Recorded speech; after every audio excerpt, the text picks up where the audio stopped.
सामाजिक शक्ति निर्माण यात्रा 16 अगस्त 2023 से धौलपुर से की शुरुआत हुई और उसके बाद में पूर्वी राजस्थान अलवर में ये तस्वीर जो आप देख रहे हैं, पीसी बेरवाल रिटायर्ड आईएएस अधिकारी जो इस यात्रा के संयोजक हैं, जिन्होंने तमाम मुद्दों को उठाया जो आजादी के बाद में ज्वलंत हैं।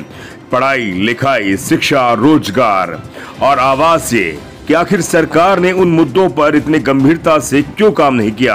अभी भी दलित, आदिवासी, वंचित, माइनॉरिटी बेदखल क्यों है इन योजनाओं से सवाल उठा रहे हैं, घर घर जाकर, गांव-गांव, ढाणी-ढाणी जाकर। जो तस्वीरों में आप देख रहे हैं, ये हैं धर्मेंद्र कुमार जाटव, जो टीम राजस्थान के संयोजक हैं, सामाजिक कार्यकर्ता हैं और समाज में जाकर ज्वलंत मुद्दों को उठाकर समाज के और साथ साथ सरकार के सामने आवाज बुलंद करते हैं।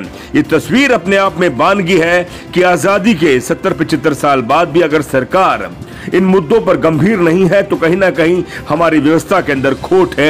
इन्हीं व्यवस्था को ठीक करने के लिए और अपनी आवाज को बुलंद करने के लिए अलवर में हमने पीसी बेरवाल साहब से बात की। भर हमने इस यात्रा को देखा और समझा और जिस तरह से यात्रा का निर्माण किया गया है वो जमीनी स्तर पर जो समस्याएं हैं, खासतौर पर दलित समाज की, जो पानी, बिजली, रोजगार, आर्थिक उन्नति, सामाजिक उन्नति, तमाम मुद्दों पर आज बात हुई है। और इस समय हम अलवर के तुलेड़ा गांव के अम्बेडकर भवन में पीसी बेरवाल जी और धर्मेंद्र कुमार जाटव जो इस यात्रा के संयोजक भी हैं, उन्होंने अपनी बात को रखा। एक बड़ा सवाल जो अभी मैं बात सुन रहा था सर, कि जो पढ़ा लिखा नौकरी पेशा आदमी है, जो अधिकारी कर्मचारी बन गया, वो पे बैक नहीं कर रहा है। पे बैक यानी कि जिस तरह से आपके अंदर की दंश है, पीड़ा है, आप यहाँ पर अपना गुबार निकाल रहे हैं क्योंकि आपको मालूम है आपको समाज को आगे लेकर जाना है। ये जो बच्चे ने बात कही है कि जो टीचर है, प्रोफेसर है, डॉक्टर है, इंजीनियर है, कलेक्टर है, कोई भी है, वो लौट कर नहीं आ रहा समाज में। रिकॉर्ड कर देना प्लीज। मैं जी सबसे पहले तो आज आप पूरे दिन हमारे साथ रहे, इसके लिए आपको बहुत बहुत धन्यवाद। आप बहुत सारे लोगों को हमारी बात पहुंचा रहे हैं, इसके लिए भी आपका हृदय से आभारी हूँ। ये बात सही है कि एक तो ये पाया है मैंने कि जो वर्तमान में जो अधिकारी लगे हुए हैं, जिनकी ड्यूटी है, वो ही फील्ड में विजिट में नहीं आते। सरकार को ये बात मैं बिल्कुल लिखूंगा। एक चीज मेरे और नोटिस में आई है कि जो सरकारी विद्यालय हैं वहाँ सबसे ज्यादा बच्चे हमारे समाज के या कमजोर वर्ग के ही जा रहे हैं, बाकी तो प्राइवेट स्कूलों में शिफ्ट हो गए हैं। तो उनकी पढ़ाई किस स्तर पे हो रही है, इस चीज का भी कहीं न कहीं मॉनिटरिंग की बहुत जरूरत है।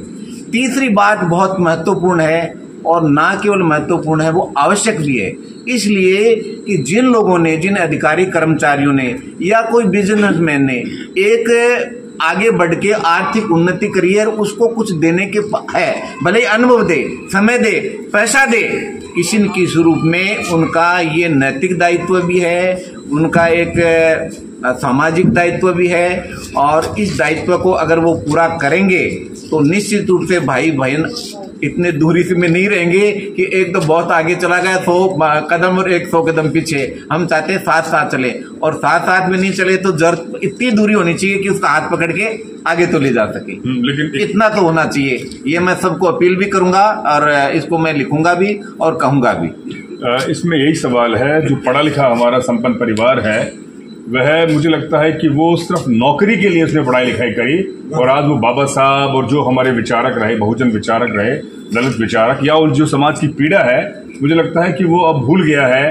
वो सिर्फ चुनाव के टाइम में नेता बनाता है और उसके बाद में वो सत्ता के मजे भी ले रहा है। और ये जो जितनी जो आवाम है हमारी, ये तब भी संघर्ष कर रही थी और आज भी संघर्ष कर रही है और आगे भी करेगी। इसको कैसे परिवर्तन करेंगे अपनी यात्रा में आप? देखो, एक तो इनको जागरूक होना पड़ेगा, इनको सही और गलत व्यक्ति का चयन में या पहचान करनी पड़ेगी।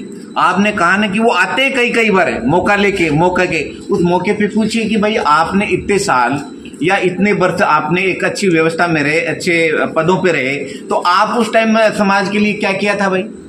मैंने हमेशा ये कोशिश करी। अब एक बात मैं कुछ भी नहीं कर पाया, लेकिन हो सकता है कि मैंने बहुत सारी चीजें नहीं कर पाया, लेकिन मैंने इतना जरूर किया कि मेरे पास कोई भाई बहन आया, चाहे वो हमारे समाज का हो, लेकिन यूँ लगता है कि एक बड़े ऑफिस में आया हूँ, घर में आया हूँ, मैंने इजीली आराम से उसको अपने यहाँ आने दिया, बैठा सुन। उससे क्या चीज होती है कि उसमें आत्मविश्वास पैदा होता है। सही बात है। उसमें आत्मविश्वास पैदा होता है कि इस कोठी के भीतर मैं भी जा सकता हूँ, इस ऑफिस में मैं भी जा सकता हूँ, मैं मेरी बात कह सकता हूँ। तो यह आत्मविश्वास बहुत बड़ी चीज है। इसके लिए हमारे समाज के या सारे अधिकारी हैं, उनको कमजोर से कमजोर आदमी और जिसमें आत्मविश्वास की कमी, और आप इस बात को उसको मौका देना चाहिए।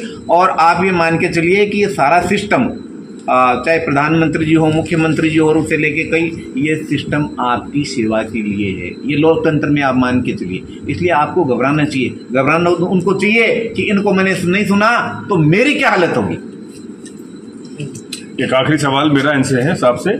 सर, हम अक्सर देखते हैं, ये गोपाल जी भी, कुंदन जी भी, दोनों टीचर हैं। हमारे यहाँ पर हॉस्टल बने हुए हैं, जैसे मेघवाल समाज का है, जाटा समाज का है, खटीक समाज का भी है, वहाँ हमारे समाज के बच्चे पढ़ रहे हैं। लेकिन मैंने अक्सर एक सवाल उठाया कि जो पढ़ा लिखा professor, teacher, engineer, doctor, even IAS RS है, वो अच्छी खासी तनख्वाह ले रहा है, वो भी संघर्ष से निकला है। मैंने ये सवाल किया कि हमारा वो अगर हफ्ते में अगर 1 घंटा वो हमारे बच्चों को जाए, मोटिवेट करे योजनाओं के लिए, संभावनाओं के लिए, कुछ करियर डेवलपमेंट के लिए, मुझे लगता है कि वो जाते नहीं है। और उनके अंदर इतना ज्यादा वो घमंड आ गया है कि भाई मैं तो बन गया, अब मैं इनको मोटिवेट करूंगा तो शायद मेरे बगल में खड़े होकर जहां नमस्कार कर रहा था आज वो हाथ मिलाएगा। ये कैसे दूर करेंगे, कैसे मोटिवेट करेंगे? मैं जी, ये बात आपने बिल्कुल 100% सही कही है। मैं तो अब सरकारी पद से सेवानिवृत्त होने के बाद जब अधिकारियों से कई बार काम पड़ाने, तो इस चीज का मुझे भी एहसास हुआ है कि भाई अधिकारी अपने आप को बहुत बड़ा मानता है। बिल्कुल मानता है। ये मानता है। जहां तक अपने हॉस्टल्स में जाके विजिट करने के, उनकी पर्सनैलिटी डेवलपमेंट करने की बात है, कैरियर काउंसलिंग की बात है, निश्चित रूप से हमें उन अधिकारियों को छांटना चाहिए और उनको बाकायदा उनको इन्विटेशन दीजिए कि आपको आना है, आना पड़ेगा। अगर कोई नहीं आता तो आप मुझे कहिए। और एक चीज और कर सकते हैं, अभी आप ऑनलाइन भी उसको करा सकते हैं। ऐसा एक वो ले लीजिए कि अगर वो आ नहीं पाए तो ऑनलाइन कर दीजिए, लेकिन आप इसको करिए। हम बिल्कुल कहेंगे कि आपको 1 घंटा 2 घंटा ऑनलाइन या वहां जाना है तो जाना पड़ेगा।